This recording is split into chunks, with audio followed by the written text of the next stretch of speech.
अक्सर यही होता है कि भगवान स्वयं भगवान के रूप में धरती पर नहीं आते, वे अक्सर इंसानों के रूप में ही इस धरती पर अवतरित होते हैं और अपने निजी हित से ऊपर देश, समाज, मानवता और इंसानियत को मानते हैं और अपने होने से देश को गौरवान्वित करते हैं। वैसे ही महान व्यक्तित्व के धनी हैं नेताजी सुभाष चंद्र बोस, जिन्होंने संपूर्ण देशवासियों को आह्वान करते हुए कहा था, तुम मुझे खून दो, मैं तुम्हें आजादी दूंगा। त्याग की ऐसी महान प्रतिमूर्ति, जिन्होंने देश सेवा के लिए आईसीएस जैसी नौकरी को लात मार दिया, इंडियन सिविल सर्विस जैसी कठिन परीक्षा पास करने के बाद उस पद को त्याग कर दिया और देश सेवा का प्रण लिया। पिता समझाते रहे, भाई समझाते रहे, पूरा परिवार समझाता रहा, लेकिन अपने प्रतिज्ञा से टस से मस नहीं हुए। जब राष्ट्र प्रेम का शोला दिल में घर कर जाता है, फिर दुनिया का हर सुख फीका नजर आता है। इन्होंने खुलेआम ऐलान कर दिया कि मेरा जन्म देश को लूटने के लिए नहीं, किसी पद का सुख भोगने के लिए नहीं, देश सेवा के लिए हुआ है, देश के लिए कुछ करने के लिए हुआ है।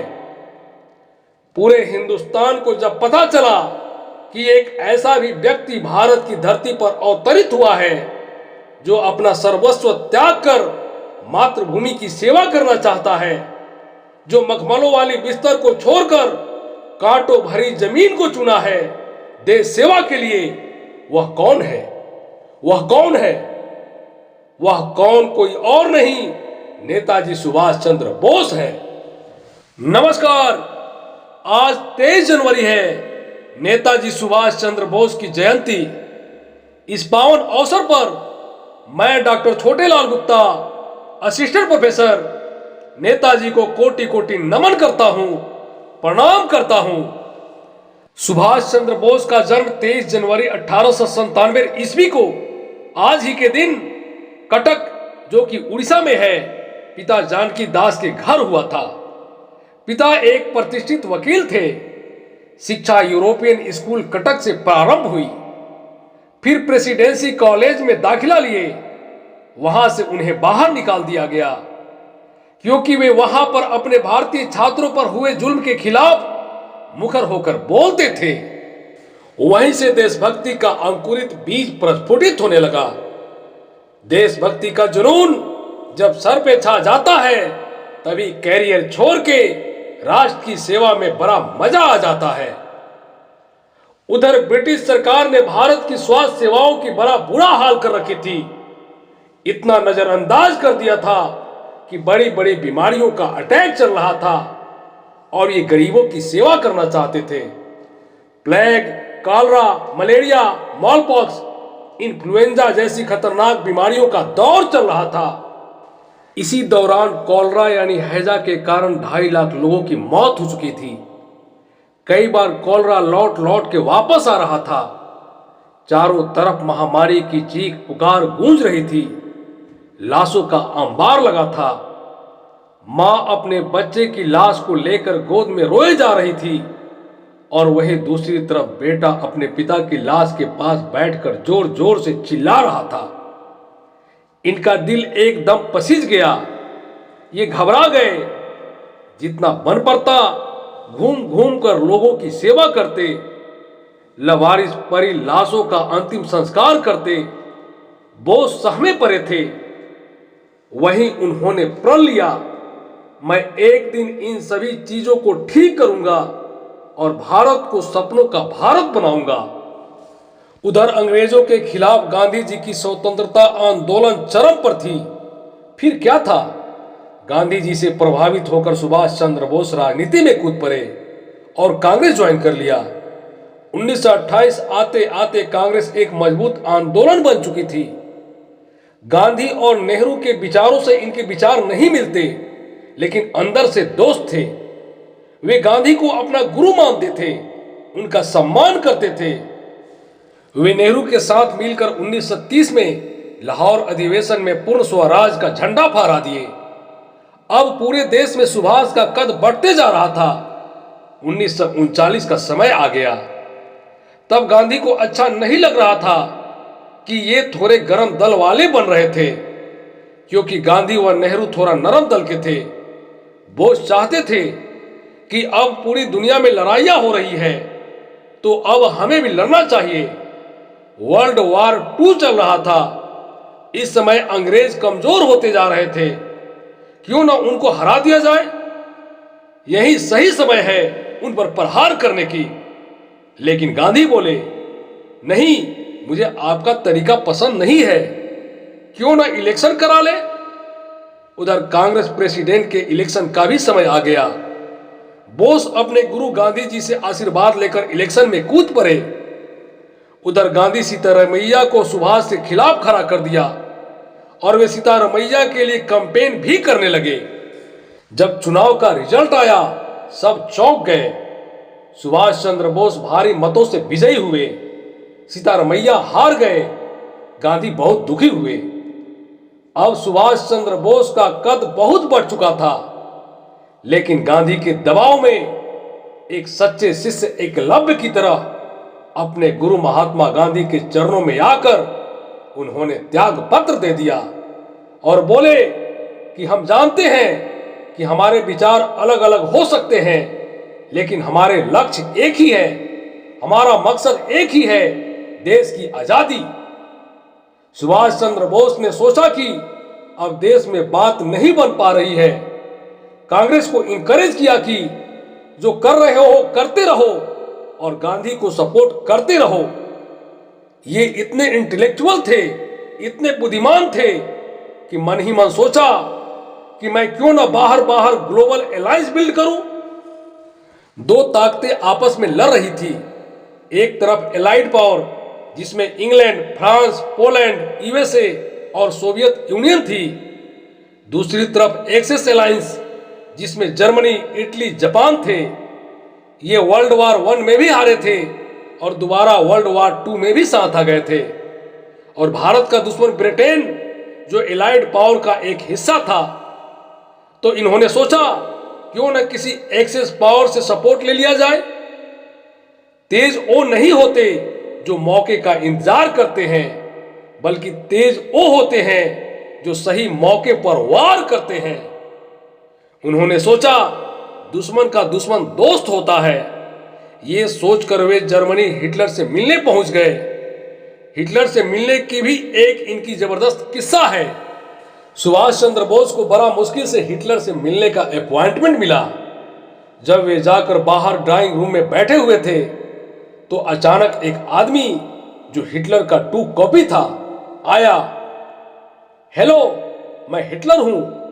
अपना हाथ आगे बढ़ाया हाथ मिलाने के लिए। सुभाष चंद्र बोस ने कहा, मेरा नाम सुभाष चंद्र बोस है, मैं भारत से आया हूं और मैं आपसे नहीं, मैं हिटलर से मिलने आया हूं। वो हिटलर का 2 कॉपी हैरान हो गया। अरे, मैं ही तो हिटलर हूं। फिर वह लौट गया। फिर दूसरा हिटलर का 2 कॉपी आया, फिर तीसरा, फिर चौथा। सुभाष चंद्र बोस ने सबसे यही कहा, मैं भारत से आया हूं और मैं आपसे नहीं, मैं हिटलर से मिलना चाहता हूं।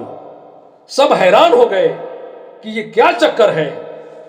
असल में क्या था कि हिटलर ने अपना 4-5 बहुरूपिया बना रखा था, क्योंकि हमेशा उसे जान का खतरा बना रहता था और सुभाष चंद्र बोस हर बार पहचान जाते।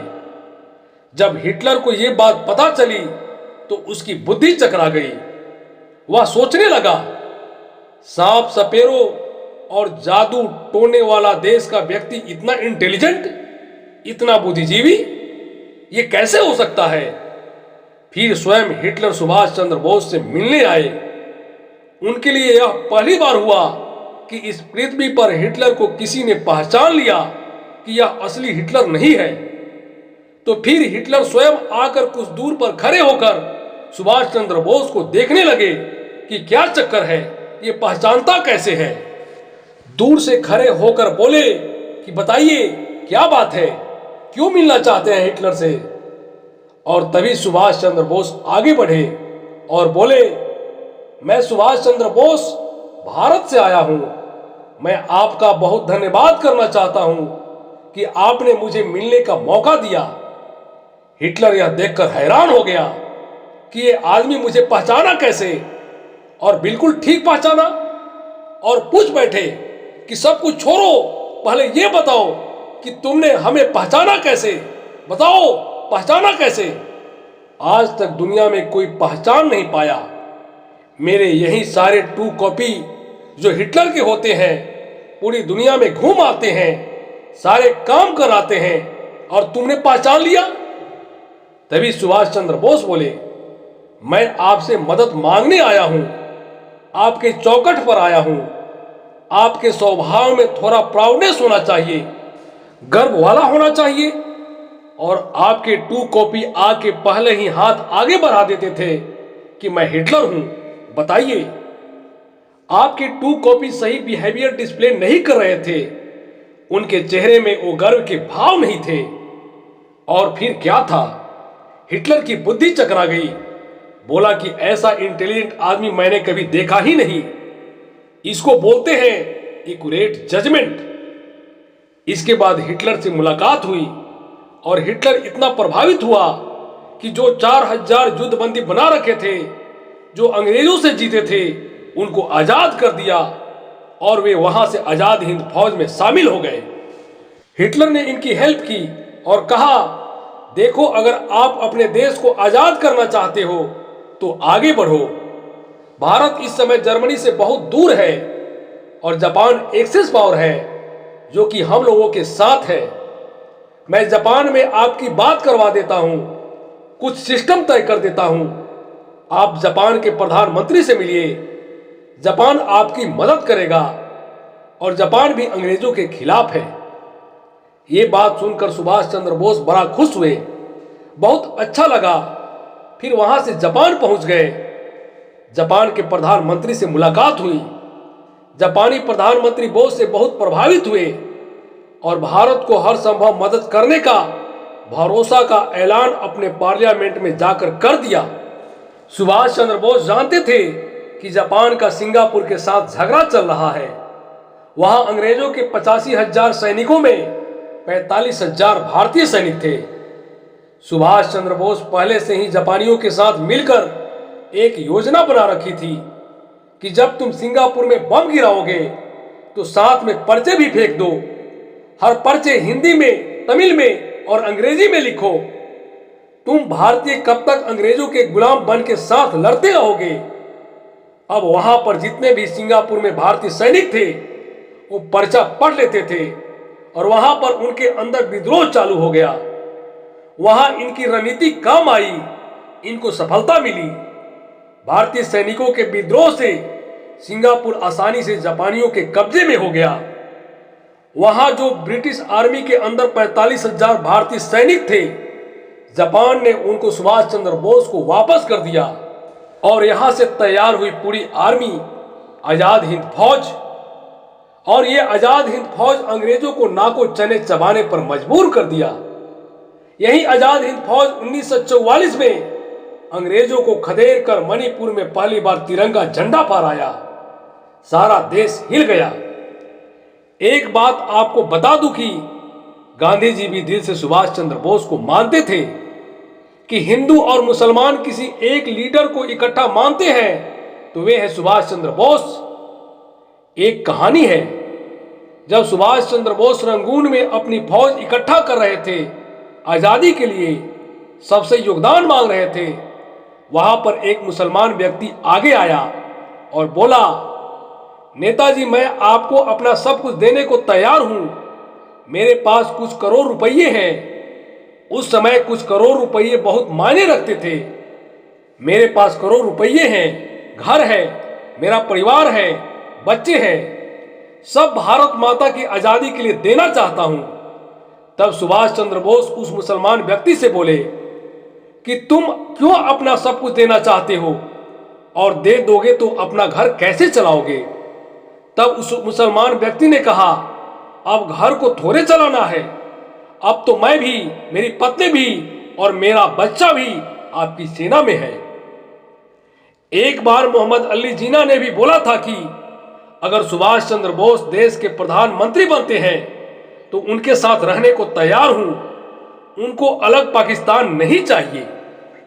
अचानक खबर आई नेताजी सुभाष चंद्र बोस हवाई दुर्घटना में मारे गए। उसके बाद पूरे भारतीय सैनिकों का गुस्सा 7वें आसमान पर पहुंच गया। आजाद हिंद फौज, royal navy, royal air force, royal army में भारतीय सैनिकों ने बगावत कर दी। इस बात से कतई इनकार नहीं किया जा सकता कि नेताजी सुभाष चंद्र बोस का योगदान देश की आजादी दिलाने में सबसे बड़ा है। ये आपको ऐसे पता चलेगा। सैनिक विद्रोह की लपट पूरे भारत वर्ष में आग की तरह फैल गई। जय हिंद के नारे से पूरा देश गूंज उठा। अंग्रेजों को लगने लगा कि भारत को अब ज्यादा दिन तक गुलाम नहीं बनाया जा सकता है। भारत में जो ब्रिटेन की आर्मी थी वो केवल 40,000 की थी और भारतीय सोल्जर 25 लाख थे। 40,000 की छोटी सी संख्या पूरे 25 लाख को कैसे कंट्रोल कर रही थी। लेकिन इस सैनिक विद्रोह के बाद ब्रिटिश सैनिकों का हौसला पस्त हो गया। उधर अंग्रेजों ने भारतीय सैनिकों को नौकरी से निकालना शुरू किया, तनख्वाह देना बंद कर दिया।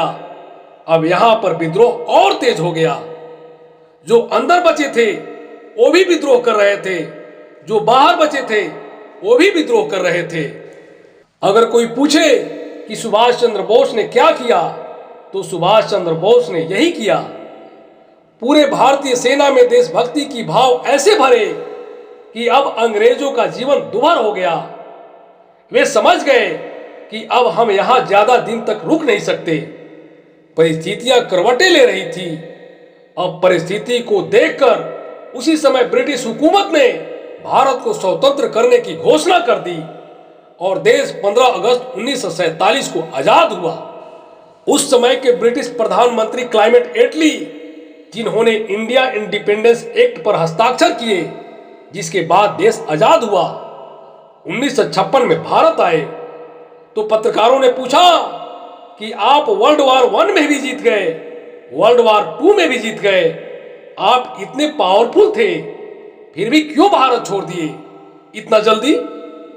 सब कुछ आपके पक्ष में था, फिर भी भारत क्यों छोड़ा? क्लाइमेट एटली ने बताया कि भारतीय सैनिकों का जो विद्रोह था ना, उससे हम टूट चुके थे, हार चुके थे, हमारे मनोबल पस्त हो गए थे। हम तनख्वाह भी दे रहे थे और उनका हमारे प्रति बढ़ती विद्रोह हमें मजबूर कर दिया भारत छोड़ने के लिए।